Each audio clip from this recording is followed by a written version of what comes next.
The company is about to go bankrupt. Wow.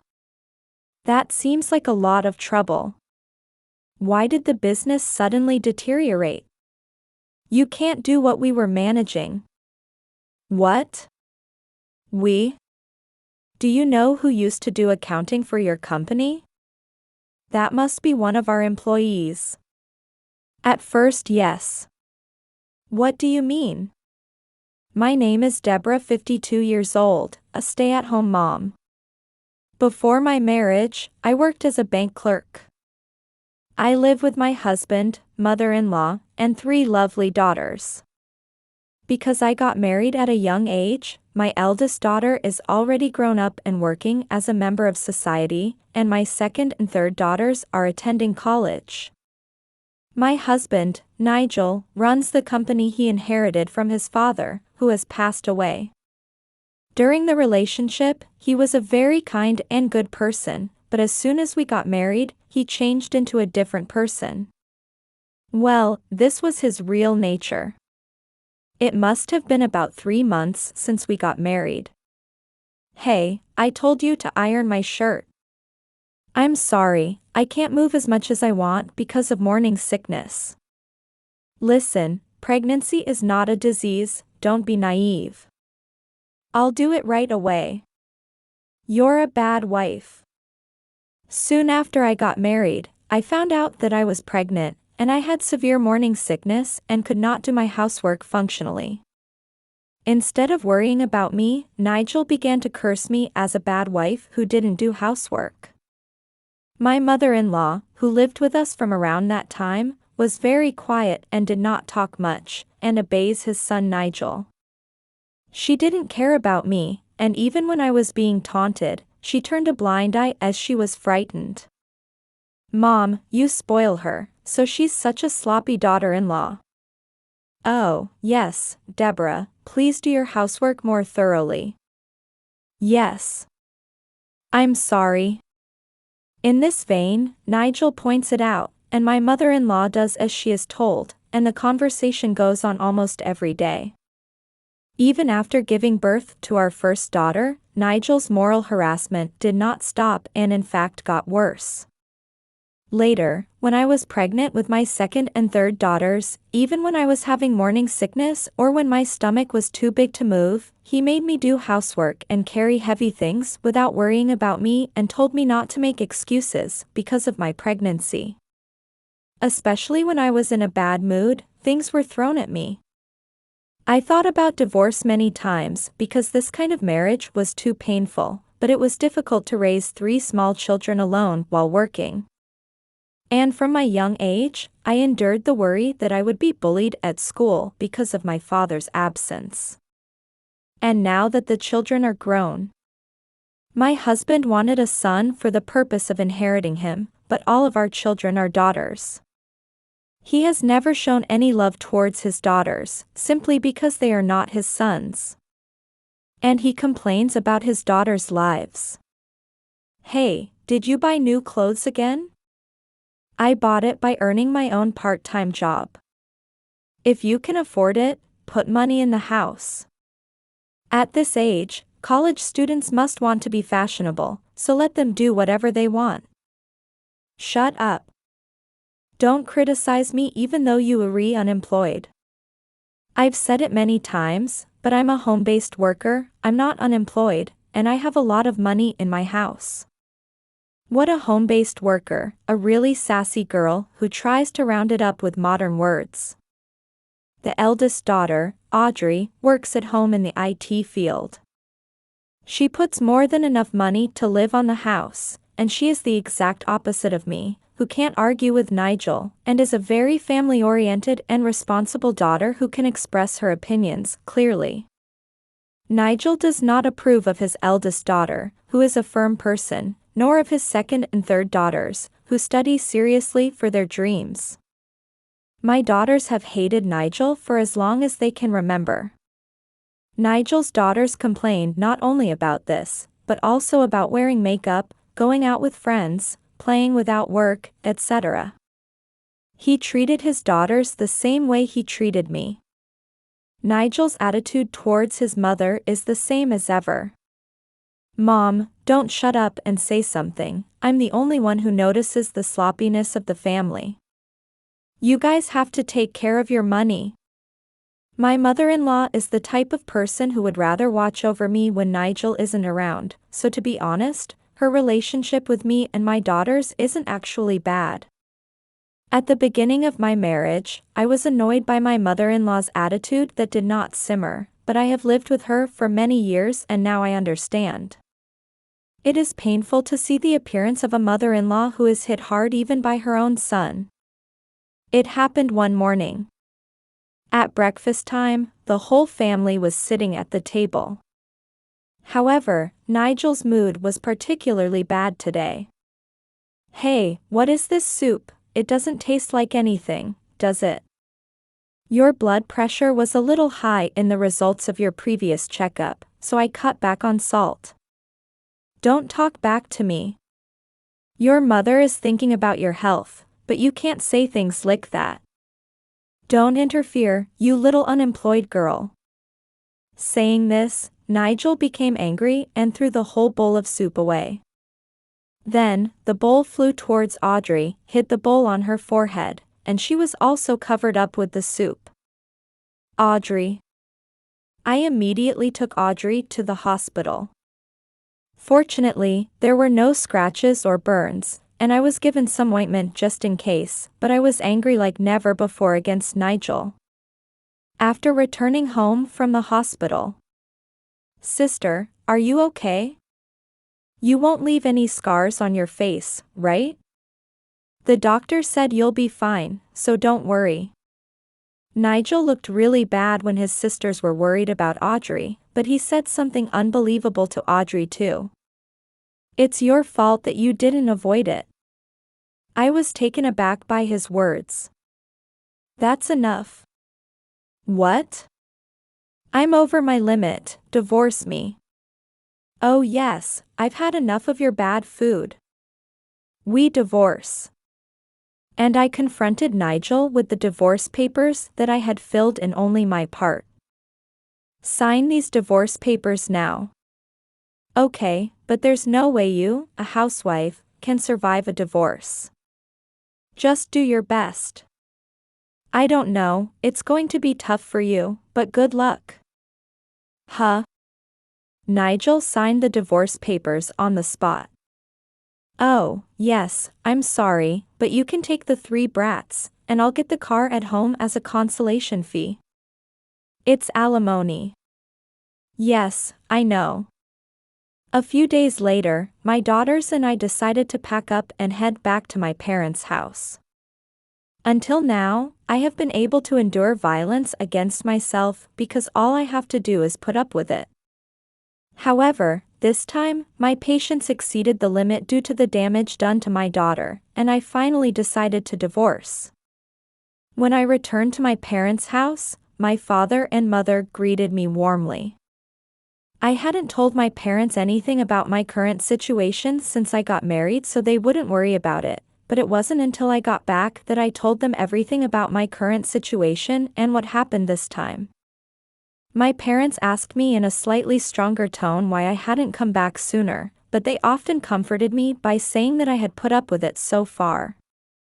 For the first time in a long time, I was relieved from the bottom of my heart and shed tears. A few hours have passed since I returned home. Mom, I'm sorry we just moved in, but is it okay to take now? It's okay, what's wrong? Actually, it's about my job, but I'm thinking of quitting working from home. So you mean? It's just as you imagine. The current situation with Dad was really difficult, but now that we're living with the parents, I think it's a good time. I don't have anything to do with that house anymore, so you can do whatever you want, Audrey. Yes, he's a father like that, and I wanted to talk to his mom about it. For a few days before returning to my parents' house, I was busy filing divorce papers and moving work, but I was relieved to hear positive stories about Audrey's work. 3 months after returning to my parents' house.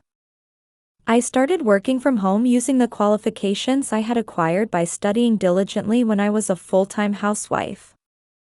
After completing all my work for the morning, I sat down on the sofa to take a breather and opened my smartphone, only to find that there were more than 100 missed calls on the screen. At the recommendation of Audrey, I had a separate work phone, so I basically tried not to look at the smartphone I had in my previous possession while working. But even so, it's a list of missed calls that I've never seen before. When I opened the details, it was all from my ex-husband, Nigel. I was stunned by the tremendous momentum, but I have a general idea of why. After staring at the screen for a moment, I received another call from Nigel, so I had no choice but to answer the phone. Hello? Hey, Deborah. What's going on? What's going on? About what? Don't blurt out. Nigel is very upset and speaks sharply from the first word. The company is about to go bankrupt. Wow. That seems like a lot of trouble. Why did the business suddenly deteriorate? You can't handle the things we were managing. What? We? Do you know who used to do accounting for your company? That must be one of the employees. Yes, at first. What do you mean? When we first got married, of course, an employee was in charge of accounting, but he came to me because he felt a sense of crisis that sales were steadily declining. If it's sales, it's not going to go down because we've been doing business since my father's generation. All of my father-in-law's business partners had moved away, so my mother-in-law and I used our wits to make ends meet for the survival of the company. That's not true. Employees lost business partners. What are you talking about? Because of your arrogant attitude towards your clients, you have fewer and fewer contracts and no sales as you imagined. What a... We managed to avoid deficits by cutting them. But when you deduct necessary expenses such as taxes and employee salaries, we had almost no savings as a company. Yes, this husband actually had no sense of management skills, and he had such an attitude like at home in business situations. As a result, the business results that had been built up since my father-in-law's generation collapsed in a blink of an eye, and my mother-in-law and I were in charge of the company's accounting behind the scenes in order to keep the company alive. Nigel didn't seem convinced by this fact, but he talked about it further. And the house. If this continues, it will be seized. Well, that's right. If this continues, there will be no house to live in. Isn't it because you haven't paid your loan? If you're in charge of accounting, you should be managing loans. I'm sorry, but your company's sales didn't even cover the mortgage on the house. Do you know who was paying it? Mother? It's Audrey that you treated as unemployed. What? I don't think you listened to what we told, but Audrey is a business owner. That can't be true. She's just a woman. Oh, there are a lot of female managers in the world now. That's not a big deal anyway. Audrey started a venture after graduating from college, and she wanted to have an office because of her good performance from the first year, but when she heard about the loan, she gave up and registered her house as an office and paid the loan on your behalf. Then why is it suddenly seized? Now that you've moved out, the house is no longer an office, and Audrey isn't paying for it anymore. Then you should come back and use the house as an office again. I'm sorry, but Audrey has already rented a nice office for herself and is not working from home now. What the hell are you doing? It's selfish. It's a company that Audrey started on her own, so it's natural to like it, right? She should have talked to me. You've had your daughter take care of your loans for years, and you can't say that. I'm their father. Now repay me for raising me. Nigel continues to be half frantic and bullish, but he is desperate to get help. After this, the content of the story became more and more incoherent. Then let Audrey take over my company and rebuild it, and let that company and 2 sisters do it. They both have dreams of being doctors and lawyers, and they've both already passed the national exam, so don't get the daughters involved in weird things. Don't give me orders even though you're a housewife. I'm working now. Huh? I used my experience as an accountant for your company and as a bank clerk to become a certified financial planner. What the hell? Roughly speaking, I'm a money professional, and now I'm working as a money consultant, and in a way, it's because of you that I'm where I am today. It's not so serious anyway, huh?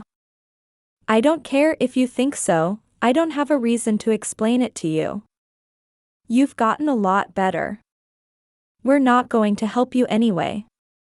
I hurriedly hung up the phone and didn't hear from Nigel for the next few days. But a week later, I got another call from Nigel. Hey, when are you going to pay the loan? It's in your name, so you should pay for it. I got this house as alimony from you, so you should pay the loan as well. That's what you said on your own, and it's not my fault to pay you alimony in the first place. You ruined my family. Oh, that's you, isn't it? What? You had an affair with a woman who had a business partner, didn't you? How the hell do you know that? The woman's husband seems to be very angry, so please do your best to pay alimony. I started noticing his affair right after the divorce. To be honest, I was tired of my life so far, and I didn't want it to be a long-term battle like a muddy divorce drama with Nigel, so I wasn't going to claim alimony. However, the other party's husband was very upset, and he contacted me to confirm the facts. I told him that my husband was already divorced and that I didn't plan to sue him, but that he could do whatever he wanted. After that, in the end, Nigel was charged alimony by the husband of the affair partner, and since he had a house loan, he borrowed money to pay it. However, the company finally went bankrupt. His home was also foreclosed, and Nigel was finally left homeless. My mother-in-law informed my brother-in-law of the situation when I divorced. Therefore, the mother-in-law was already living with the brother-in-law and his wife, so she was not involved in Nigel's scandal. In fact, my mother-in-law was also severely harassed by my father-in-law. Nigel grew up exactly like his father, and he had the same attitude towards us that his father did. Although mother-in-law was hurt by Nigel's terrible treatment, she tried to support Nigel no matter how badly he was treated because he was still her own son. However, at the time of his divorce from me, my mother-in-law also reached her limit.